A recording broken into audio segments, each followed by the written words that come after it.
Welcome back to the Bar Exam Toolbox podcast. Today we are excited to be speaking with Rebecca Petrilli from Themis Bar Review to talk about our top 10 tips for using your bar review program to better writing and MBE scores. Your Bar Exam Toolbox hosts are Alison Monahan and Lee Burgess, that's me. We are here to demystify the bar exam experience so you can study effectively, stay sane, and hopefully pass and move on with your life. We're the co-creators of the Law School Toolbox, the Bar Exam Toolbox, and the career-related website Career Dicta. Alison also runs the Girls Guide to Law School. If you enjoy the show, please leave a review or rating on your favorite listening app. And check out our sister podcast, the Law School Toolbox Podcast. And if you have any questions, don't hesitate to reach out to us. You can reach us via the contact form on barexamtoolbox.com, and we'd love to hear from you. And with that, let's get started.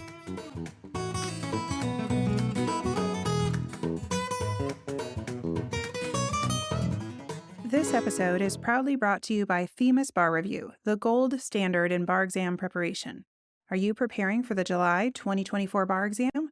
We understand the importance and difficulty of this period for law students.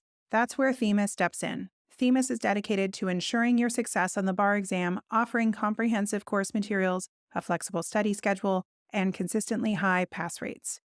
And now, Themis has a special offer for Bar Exam Toolbox podcast listeners.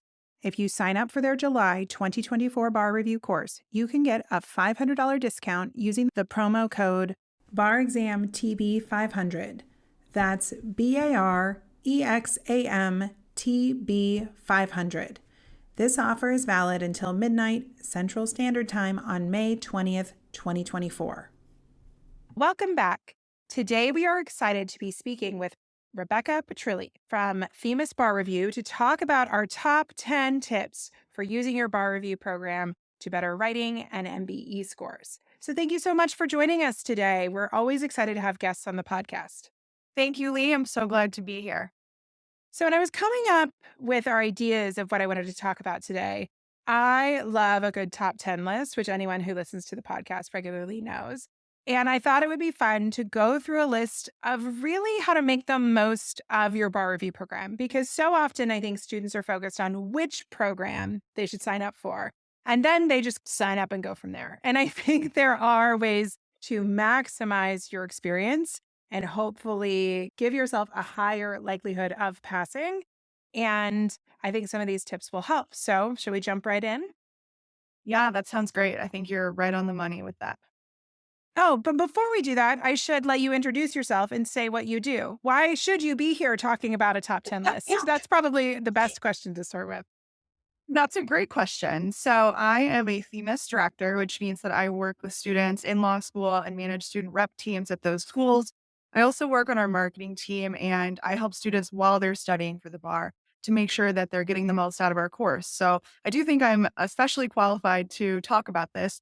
I also was a Themis rep when I was in law school. So I was a Themis rep for 3 years. I used it for the MPRE. I used it for the bar exam. So I've been working for Themis for a while, but I also have deep knowledge of it on the student side as well. Well, you do sound totally qualified, so we should just dive in and get to our list.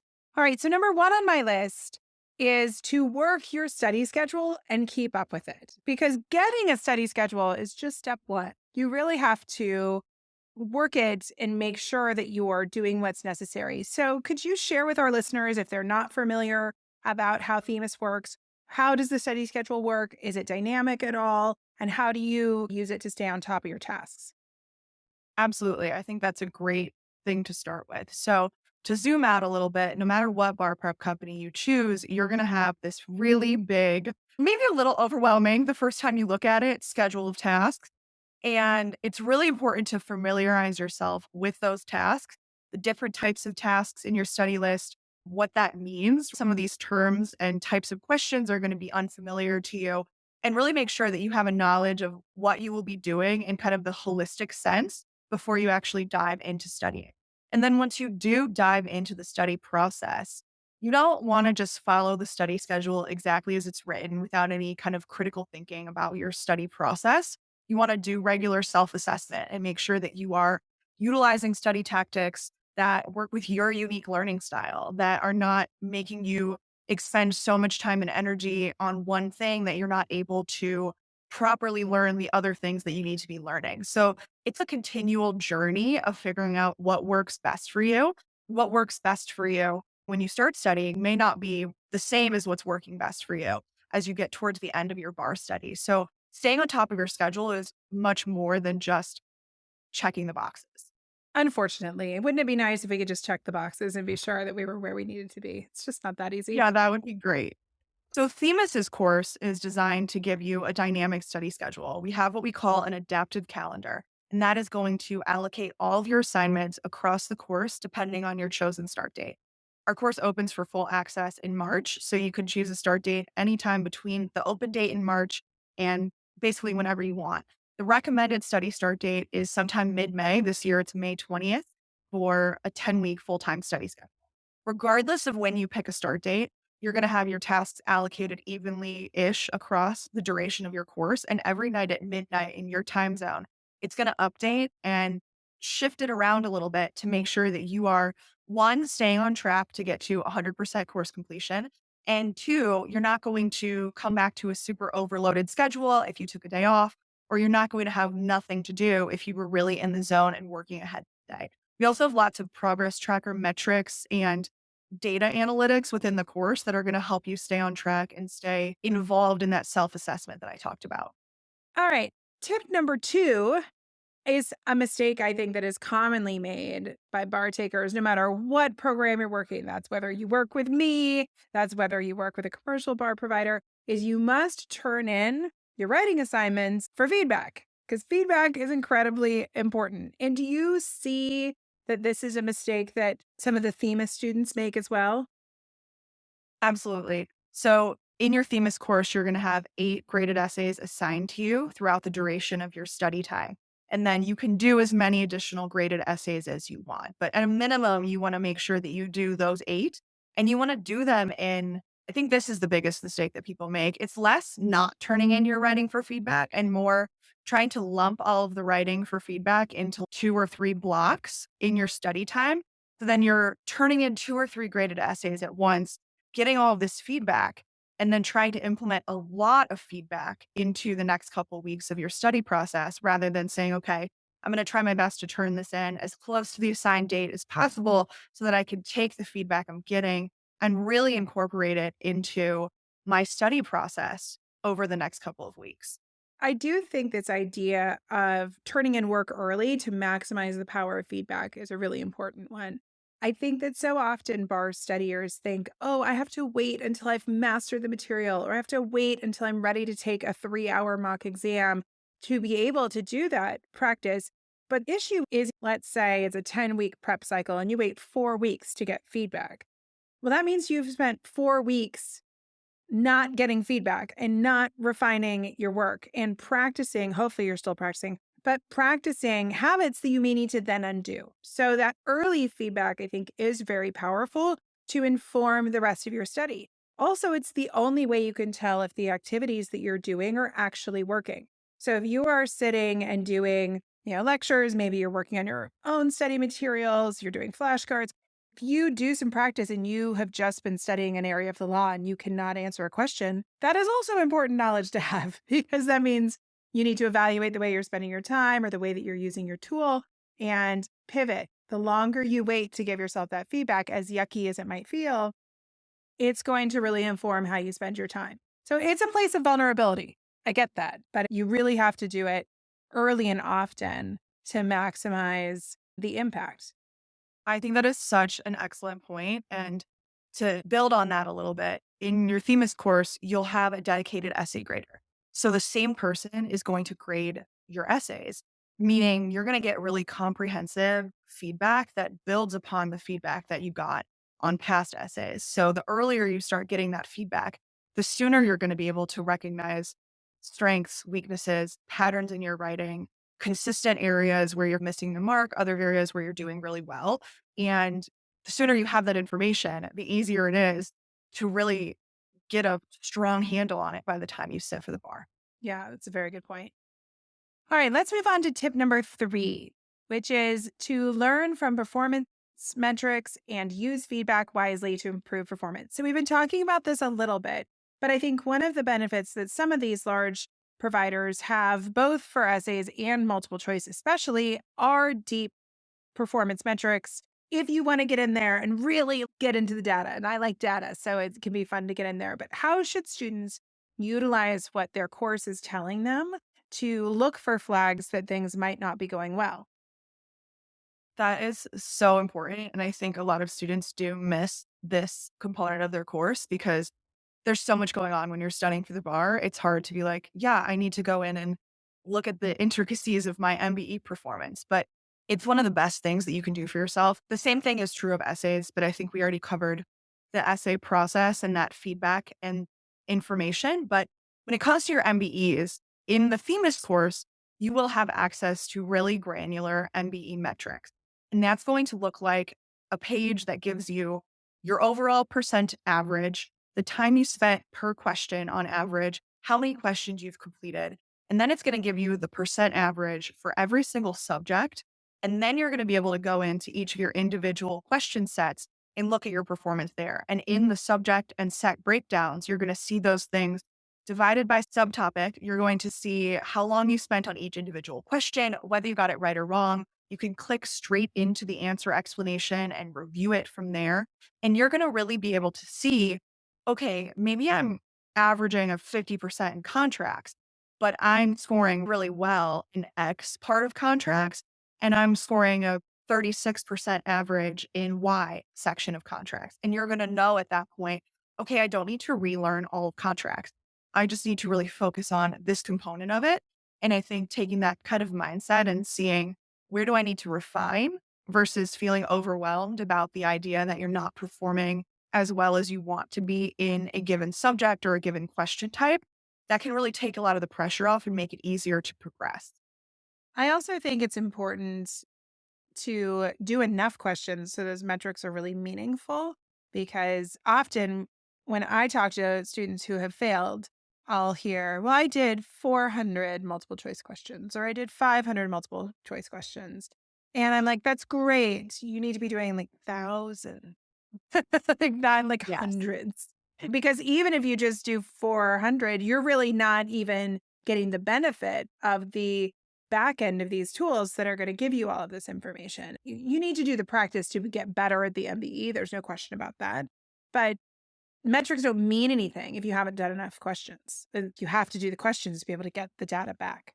That is very true. And with that data that you'll get from doing enough questions, you're going to not only get exposure to a lot of questions, you're going to see all of the different question type. You're going to see different patterns and how the MBE is constructed. And that is all going to inform you on test day and give you a leg up to guess, if you will, on questions where you're struggling with the law a little bit, because you have a 25% chance to get any single MBE question right.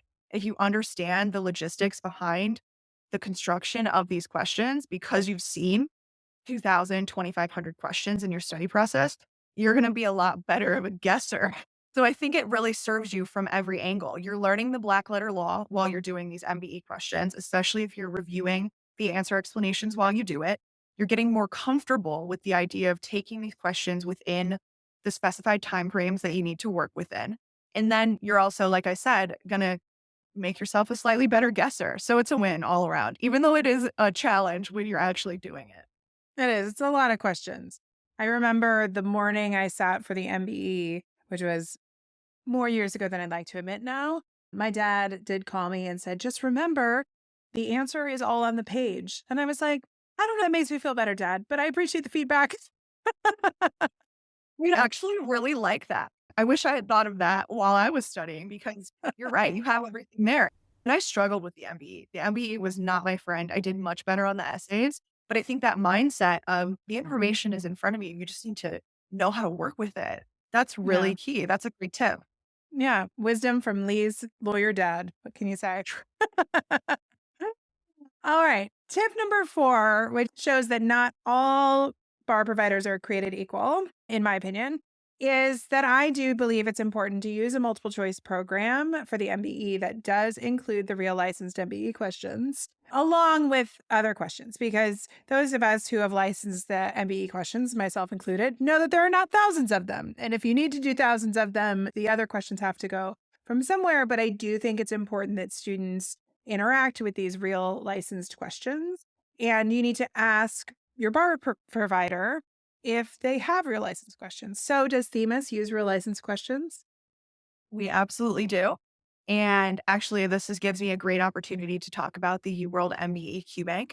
So UWorld is our parent company, and UWorld is really well known in the medical space and in some other spaces for preparation questions, QBanks that really give you everything that you need for whatever exam you're taking. And our UWorld MBE QBank gives students, first of all, access to over 1,375 license questions. And on top of that, it allows you to build custom questions. There are over 2,000 questions in the UWorld MBE QBank. When you combine what's in the Themis course and what's in the UWorld MBE QBank, you have access to over 4,000 questions, including all of those license questions, like I mentioned. And you're able to build custom quiz sets that are based on subtopic. Obviously, you pick the topic, however many different subtopics you want to work on. You get to pick the number of questions that you're working on. And this is a great way, going back to those MBE analytics, once you figure out what your strengths and weaknesses are, you can hone in even further on those and use the license questions while you're at it. Yeah. If you don't know if your bar review provider licenses the questions, you should ask, because the answer to that question is probably no, to be honest. So, Yes, uh, very true. And it is yeah. my understanding that Themis has the most license questions of any commercial bar provider. Awesome. Okay, tip number 5. We're halfway there. Make sure you are taking time to memorize the law. And this is another one that I hear students talk about when they are unsuccessful with the bar, is they can often get caught up in doing passive activities like listening to lectures, thinking that they'll just wake up one morning and that the knowledge will be in their brains. Which unfortunately does not seem to happen as often as we think. I am practicing my French, and I'll tell you, I every day hope that the same thing will happen to my French, and it doesn't either. So it's not just specific to the bar exam. So, what does Themis do to support students to make sure they are taking time to practice memorizing the law? Well, before I talk about that, I want to mention you said studying French, and one of the only ways to really learn a foreign language is to immerse yourself in it as much as possible. And I think that is true here. When you are learning the black letter law, even though you went to law school, a lot of this is conceptually not what we would normally be grappling with. It is a very different type of subject material, and immersing yourself in it as much as possible is huge. And that's why most people are studying full time for the bar exam, trying to give themselves as much exposure to this material as possible. Now, Themis supports you while you are studying in a number of ways. We have, first of all, short lecture videos. They give you subtopics of the subject that you're working on so that you are able to get more bite-sized pieces of information and you're not expected to focus on a 2.5, 3 hour lecture without knowing where to take a break. We also have fill in the blank lecture handouts that you can follow along with the lectures. And that was one of the best things for me when I was studying for the bar because it's so easy to zone out when you're listening to a lecture. But if you are listening to somebody speak and you're engaged with what they're saying because you have to fill in these blanks, you are so much more likely to stay focused and remember what you are learning. We also have a handful of black letter law assessment questions at the end of each video chapter. So you're testing your retention of the material, your comprehension of the material, and you're able to know pretty quickly, yes, I feel pretty good about that, or I only got half of these black letter law questions right. Maybe I should review the lecture handout, or I missed them all. Maybe I should rewatch that lecture video entirely. So those are a couple of the things that you do. We also have our course set up in a way that's taking you through lectures and then practice questions and essays and things that are getting you engaged with the material rather than you're not going to just watch all the lectures and then start practicing. So you should be doing practice questions, practice essays early on in your course to make sure that you are engaging with the material from the very beginning. The more engagement you have with the material as you're moving through, the quicker the memorization is going to come. And I think it's also really important to do intentional memorization practice using techniques that worked for you in law school. Studying for the bar is not the time to reinvent the wheel. If making flashcards has never worked for you before, now is probably not the time to try to learn that skill and make it effective for you.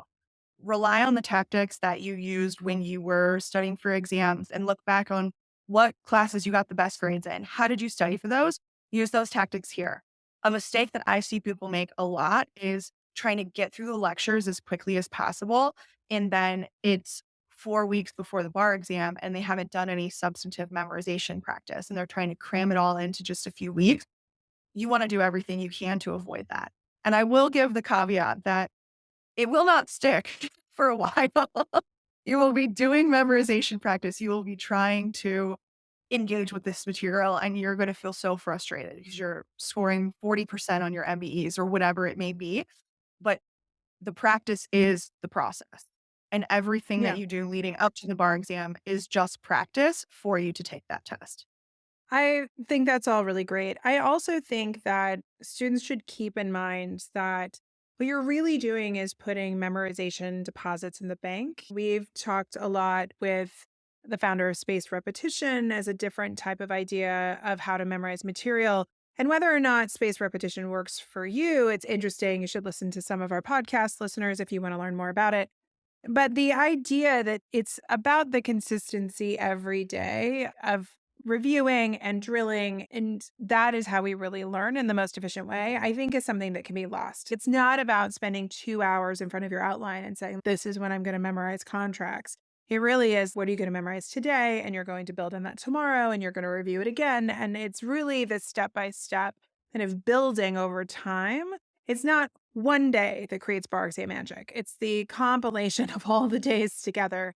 And I think when you get frustrated about memorization or you are hitting that 40% and you wish it wasn't 40%, if you can keep in mind that it's deposits in the bank, you are systematically working through all this material to get to where you need to be, it can be a little easier to weather some of that frustration because it's not just one day's of work. It's every day building on each other. That is so true. And I think on top of that, it's important to give your brain time to rest and allow yourself that space to process the material you worked on that day so that you can come back into your studying the following day. You'll be tired when you're studying for the bar. I think that's just part of the experience. But whatever you can do to allow your brain to wind down at the end of the night, do something that feels good, right? If that's exercising or reading a book or whatever it is that's going to help you calm down after a stressful day of studying so that you can then get decent sleep and move into your next day of studying with a fresh mind. That's going to help the memorization process so much. Which is almost like you knew one of our other tips that I'll just dive into right now, which is take breaks, because that is so important.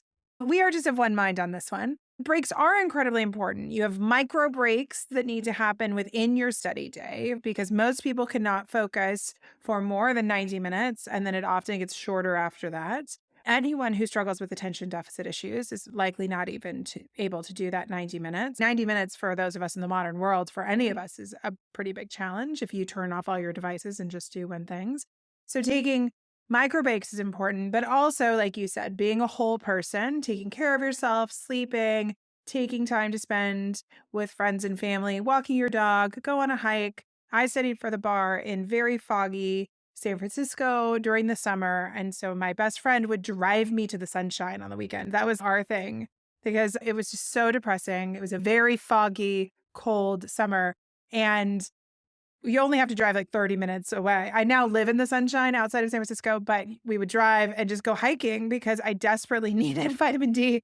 And then I could go back and study later. But that break was incredibly important. So, really being honest with yourself about what you need and not isolating yourself from the people in your life that you love, and planning around important things so you can still be a whole person and participate in life, I think is really important. So, we'll stick that in there. We'll call that tip number 6 is take plenty of breaks. All right. So after taking breaks, you also want to make sure, though, that you are taking plenty of time to study and be honest about how much time you're studying and even track your time if necessary. So, Rebecca, my business partner, Alison, and I were recently doing a podcast on habits, and we were talking about how many minutes in a day you have. We've been reading this case study where they were talking about the 1,000-minute rule, this idea that you have around 1,000 minutes a day to do with what you wish. Every day, time is like diamonds, not like sand, right? And this idea of, do you know how your 1,000 minutes are spent? And I think that question can be very pertinent when you're studying for the bar because folks think, oh, well, I'm studying all the time. I hear that. I studied as much as I possibly could. And I'm like, well, that's cool. Were you really studying? Does your phone off? Were you like sitting? Were you taking micro breaks? Did you track how many hours you were actually studying? Or were you just commiserating with everyone in the library? What was actually happening? It can be tricky sometimes to be incredibly honest with yourself about what's actually happening to make sure you have enough time to study. So that's like the day to day. And then there is the overall 10 weeks or longer, right? As you mentioned, full time study is typically around 10 weeks.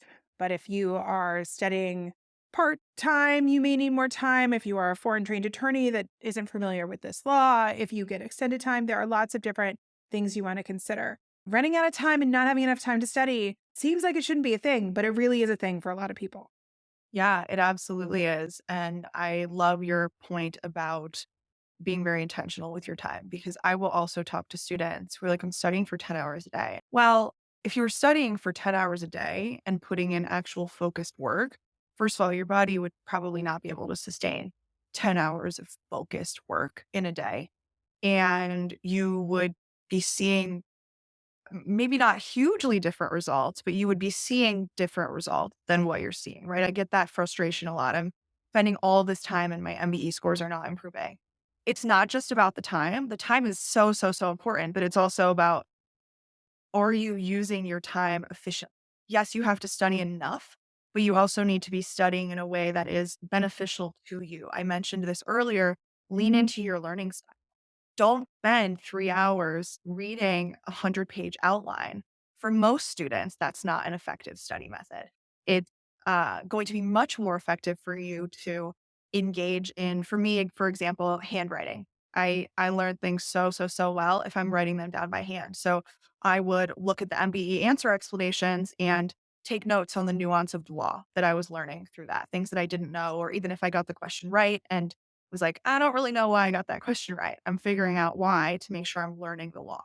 So that's one example of using your time effectively.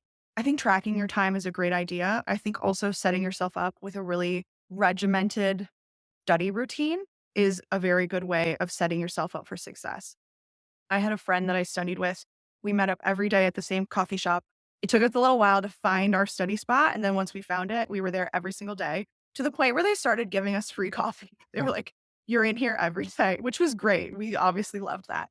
And having somebody to hold me accountable to showing up between 9 and 9:30 every morning and knowing that once the study day was done, that I could have my evenings to myself really gave me a lot of incentive to use those hours much more effectively. And so finding what that looks like for you as the student is going to be a huge part of this. And tracking your time, not just in terms of hours, but in terms of what did I just spend this last 15 or 20 minutes working on? I recommend for people on Sunday evenings or Monday mornings, that's when you should do that self assessment and review the previous week and say, okay, here's what I did. Even if you're not tracking your time in 15-minute increments, what did I do?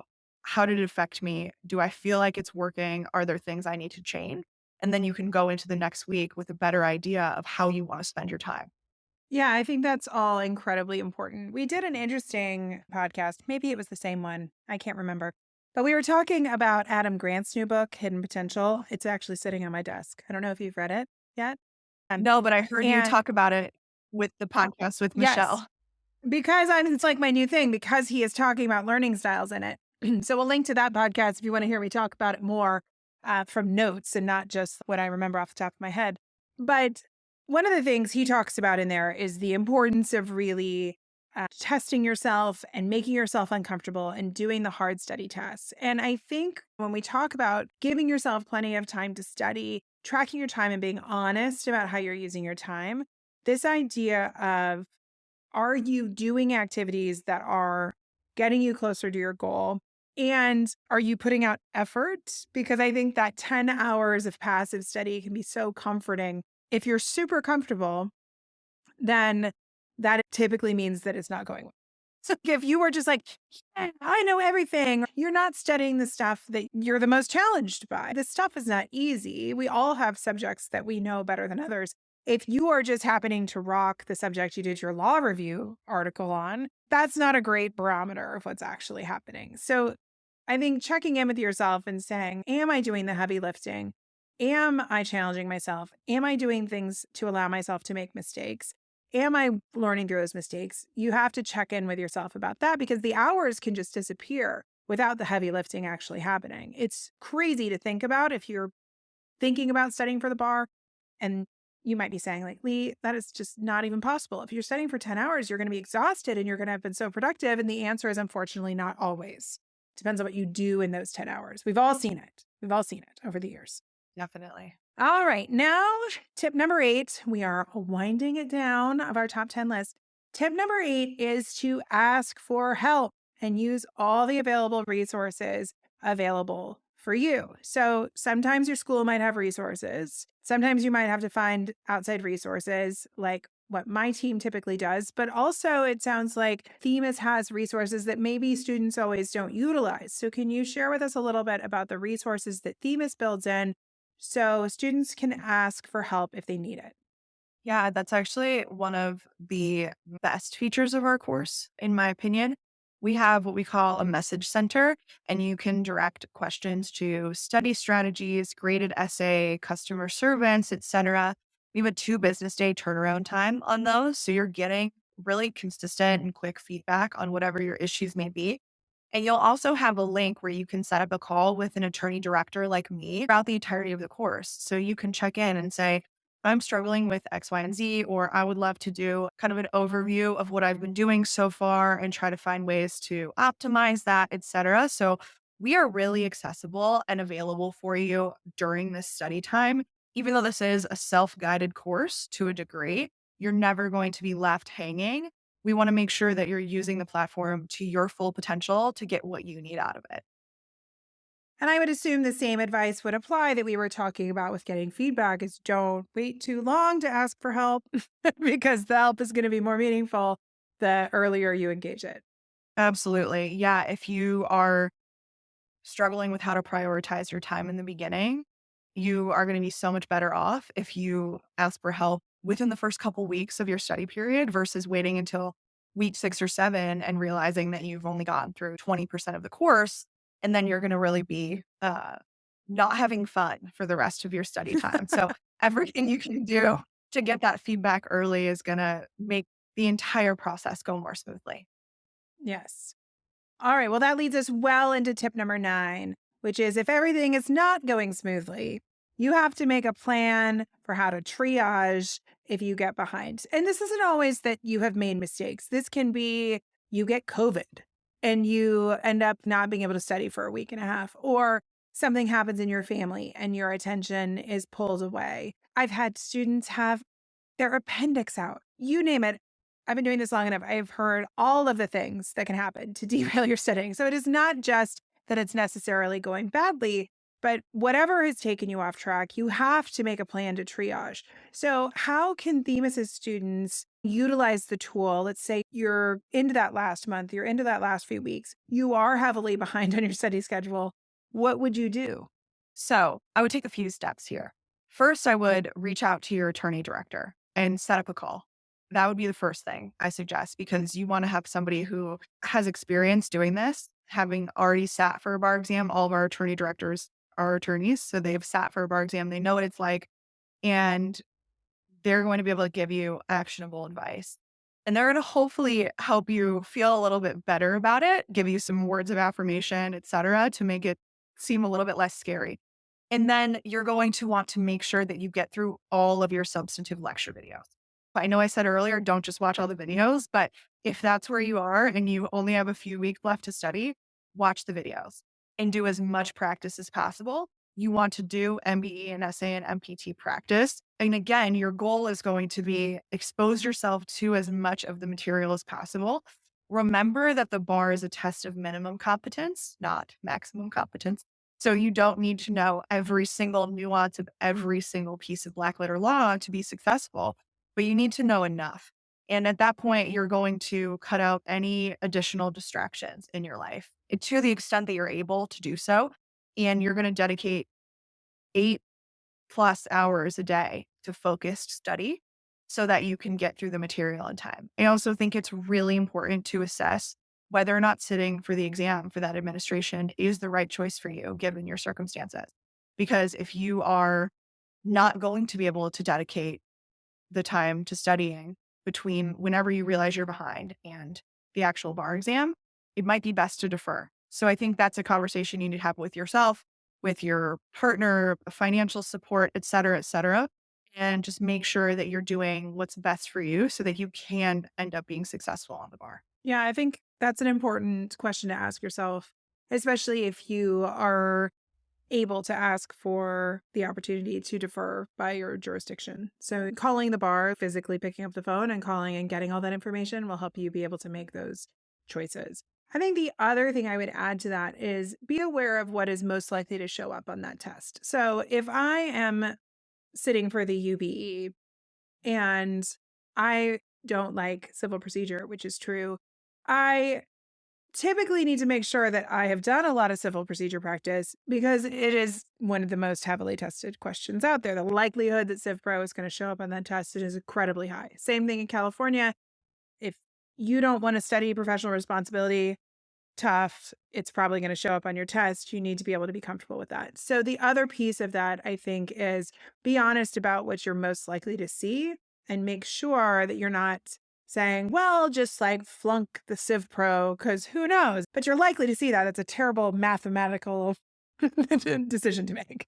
I'm not a gambling person myself, but that's not a great gamble. If I'm going to gamble on something, I would still want to be likely to win. So if anything, I'm going to spend more time on Civ Pro, which I do not like, and then let something else go that I am less likely to see on the test. And so I think there's some strategy around that with your own personal strengths and weaknesses and what is most likely to show up on the test that'll help you handle triage as well. That's a great point. And the Themis course, if you're in a UBE jurisdiction and in quite a few of our other jurisdictions, there are what we call frequency charts that give you that information. So I'm so sorry if you're not one of the lucky jurisdictions that has those. For some of them, we don't know. But for the ones where we can provide those, they're in the course for you. And those can be an excellent tool. Yeah. All right. Believe it or not, we've made it to our tip number 10. I wanted to give a shout out to our part-time studiers. There are quite a few who are part-time studying for a variety of reasons. We also have studiers who get extended time or accommodations. And so they may take to get time and a half or even double time. So I recommend that if you are in the pool of needing to study part-time because you have other commitments or you typically need extended time for whatever reason, you definitely want to start early as practically possible. There are lots of versions of this. But how can Themis, as your bar provider, help you with that if you are in one of these groups of folks that's going to want to start studying maybe in March? You were mentioning that we're recording this in March, that this would be a time where you could start studying right now, even though it feels like July is very far away. Let me tell you, it is not. It is coming for you, unfortunately. Yeah. So I think there are a few things here. First, the course opens for full access on March 20th, and you can have full study access. So you're not limited to using only certain parts of the course or having only a certain number of questions. Everything is there for you. I think if you are starting early, you need to strike a balance of starting too early and forgetting things by the time you get to the bar exam and making sure that you're giving yourself enough time to study under whatever constraints you are working with. So for students who are working while they're studying and who want to stick as close to the full-time study schedule as possible, we recommend that they start a few weeks early and plan to put in about 35 hours per week. So a couple hours in the evening on the weekdays and then pretty much full-time on the weekend. You can obviously extend that a little bit further out if you want to study a little bit less during the week. It can be really tough sometimes to come home from a day of work and study for the bar. keep that in mind. What is your physical and mental ability going to be when you start studying? That will help determine how early you need to start. But the course, like I said earlier in this podcast, it's going to adapt with you. Whenever you choose to start, if you are starting in mid-March and you're only studying an hour a day, that's not going to negatively impact you when you go to start studying more frequently as you get closer to the bar exam. We also have a PDF of what we call the recommended study schedule that's available for you in the course. You can download it at any time. And every time you download a new copy of it, it's going to check off all of the tasks that you've already completed. So for people who are not following the directed study schedule exactly as it's written, this can be a really great tool to help you make sure that you're still getting through enough of the information each week, or you can use it to say, okay, if I'm starting 3 weeks early, I need to be here by this point to stay on track to get to 100%. And then that progress tracker that I talked about earlier is also going to help you. So you, as the student, just need to figure out how long realistically do I need to study, and what are the things that are going to be stopping me from doing that? And how do I manage that? Because the course will pretty much do the rest of it for you as long as you stay engaged. That's great to know. I really think that for most people, studying 35 hours a week outside of working a full-time job, or like 20 to 30 hours a week, is going to feel practically impossible. So I think you should try it out. If that's what you think you can do, take a week early and say, I'm going to try and do one of those weeks and see what that really feels like and see if that's sustainable for 12 or 13 weeks. And if it's not, then just start 3 months early, start 3.5 months early, especially because you can work on the performance test early and really get that under your belt. You don't need to memorize any law for that. And we already talked about you have to do thousands of MBE questions, and that takes time. You can always start those early, deposits in the bank. Well, I think this has been a really fun top 10 list. Of course, there are many other recommendations that we could make, but I think this is a solid list of things to keep in mind as you think about your bar prep and utilizing your bar review tool. Rebecca, to put you on the spot, one of the things I usually ask my guests is if they could talk to their bar taker self, what best practices or lessons learned would you like to impart on your bar taker self? Yeah, that's actually not putting me on the spot at all, because I was thinking about that when we were talking about needing more outside time and like balance. I wish I would have gone outside more.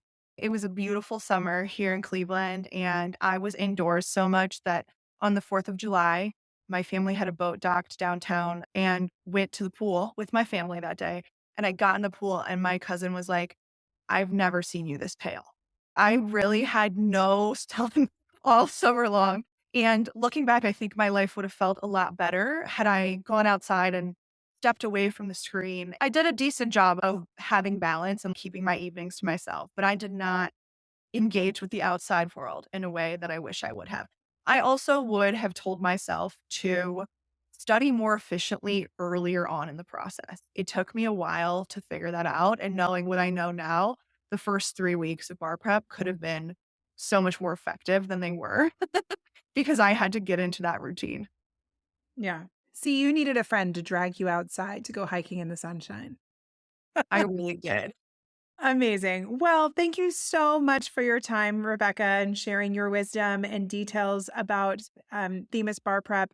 If students want to learn more about Themis and UWorld and their offerings, how should they do that?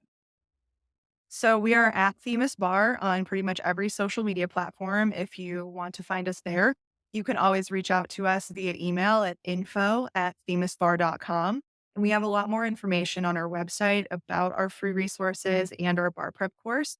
But if you're really interested in learning about how the Themis course can work for you, I recommend very much trying to reach out to your local director at your law school. And if you don't know who that is, if you don't know how to contact them, send us an email. We'll get you in contact with whoever that is, but they can really help you understand how to make the course work for you.